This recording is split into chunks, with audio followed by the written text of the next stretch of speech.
Well, hello everybody, it's Jeff from New York and we're in Las Vegas on the Las Vegas Strip. Today we're going to check out the Sahara Hotel and Casino. The Sahara is located way up north on the Strip, somewhere between Circus and the Strat. As a matter of fact, you can see the Strat in a lot of these opening shots. The Sahara has 1,616 rooms and the casino contains over 50,000 square feet of space. The Sahara was formerly known as SLS, but that was changed back in August of 2019, just a little while ago, as part of ongoing renovations here at the hotel. Did you know the Beatles played here in 1964? They stayed at the Sahara. They couldn't play at the Sahara because it was too small. They played in the nearby Las Vegas Convention Center. A fun fact, an unused concert ticket from that tour, those 2 days, will fetch well over $10,000 today. Well, it looks like they didn't renovate that traffic cone, still says SLS on it. So let's step inside and see what the newly renovated Sahara looks like.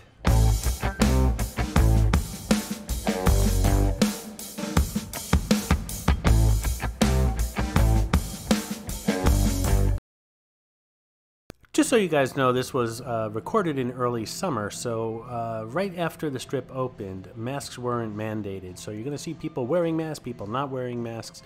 It was like that for several weeks until the state cracked down and mandated masks, and now everyone wears them here in Las Vegas. And it's been a while since I've been to this hotel and casino. I was here during the conversion of the SLS to Sahara, and this place was a mess. There was construction crews everywhere, tarps, scaffolding, noise. I can't believe they had the hotel open. I hope those people got a good rate because I would not have stayed here. But we're going to check it out now and see, now that all the dust has settled, so to speak, what this place looks like.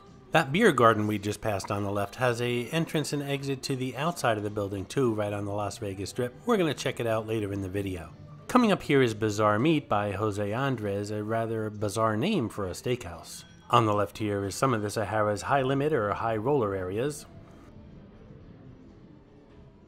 Last time I was here, there was a tarp on the entire left-hand side of this wall going all the way down the casino. It was just a mess.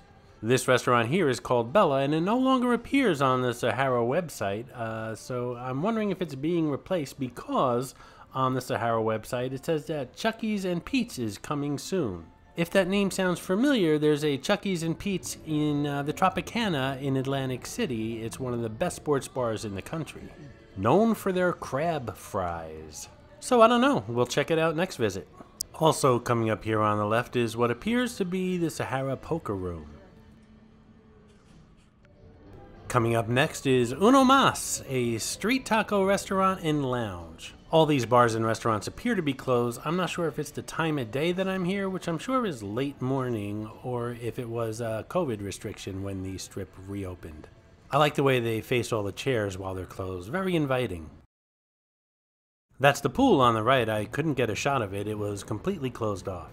Now we're entering the hotel area of the Sahara. The elevators to the towers are on the right-hand side, as well as we'll see some shops and some lounges and a coffee shop.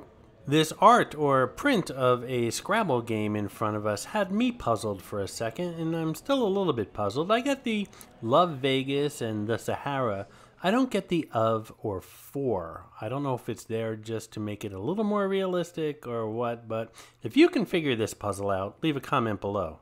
Coming up here is a Starbucks, as well as the northernmost station of the Las Vegas monorail. This is where you get on and off here. I used to take the monorail a lot. As you guys know, I love mass transportation, but the monorail has been closed since COVID. Since then, it has a new owner, and it's declared bankruptcy, so don't know what the plans are.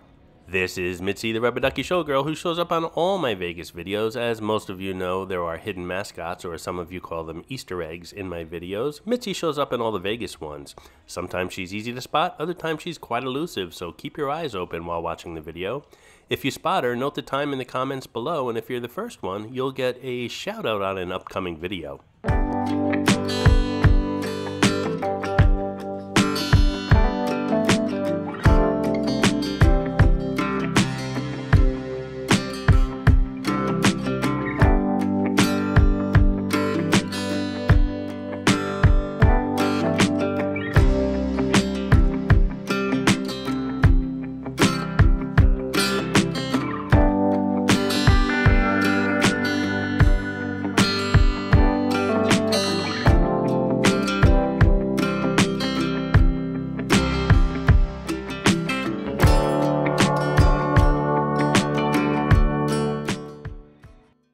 Hey, if you're enjoying this video, please hit that subscribe button and smash that thumbs up. It really does help the channel out. On the left here is the Casbah Lounge, a tip of the hat to the original Sahara, which stood on this location and opened in 1952. It had an African or Moroccan theme to it. A lot has changed since then. Check out the NewYorkVegas.com link in the description below. If you're planning a trip to Las Vegas, you could save up to 50% on hotels, restaurants, shows, and attractions. This is the outside of that beer garden that we saw earlier in the video as we were walking through the casino. Usually it's completely open except for that awning overhead, but right now they have plexi windows. I'm not sure why. As you can see, lots of monitors here to keep up with the game and a great view of the Strip as well as the Strat across the street. So that's it for the Sahara. The place has really shaped up nicely since the last time I was here when it was under construction with all the renovations. I have visited since this video and it looks even better. That video is coming up shortly. Coming up next on the New York channel, we are going to check out the Las Vegas South Premium Mall. Now there's a North Premium Mall which is by the downtown area. We visit that one in a future video, but this is the South Premium Mall, which is about, I don't know, 5-6 miles south of the McCarran Airport. And it's right on Las Vegas Boulevard, so it's a straight shot from the Strip. I took the Deuce there, the double-decker bus, and it dropped me off right in the parking lot. I actually was a little lucky on this trip and won some money my first day in Vegas, so instead of holding onto it or putting it in the safe in the hotel room, which means I would probably gamble it away, I came down here and I bought myself some polos, some sneakers, and some slacks, and I had everything sent back home, and I didn't lose any money, and when I got home I had some packages waiting for me at the doorstep. It worked out nicely. The way I see it, there's 3 things you can do with a big win. You can continue to gamble, you can try to save it and take it home with you, or you can spend it. On this particular trip, I came down here to spend it.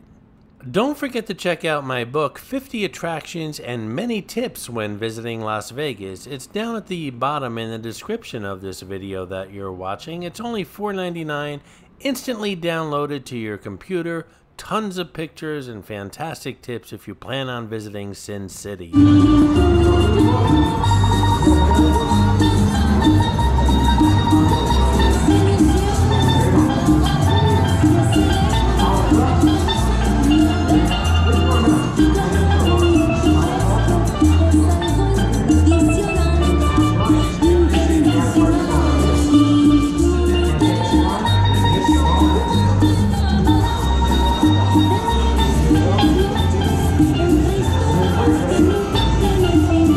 I was in Antigua several years ago, and I came home, I bought myself a small kettle drum, and I started to practice, and I wrote a song.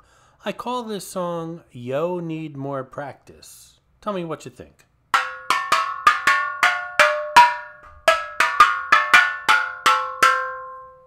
Leave a comment below. I hope you enjoyed this video, and if you did, please like, comment, ask some questions, and most importantly, subscribe by clicking on the button on the left. You can visit all of my New York videos by clicking on the top right, or check out my videos on other favorite places to visit by clicking on the bottom right. Thanks for watching, and I'll see you around the city.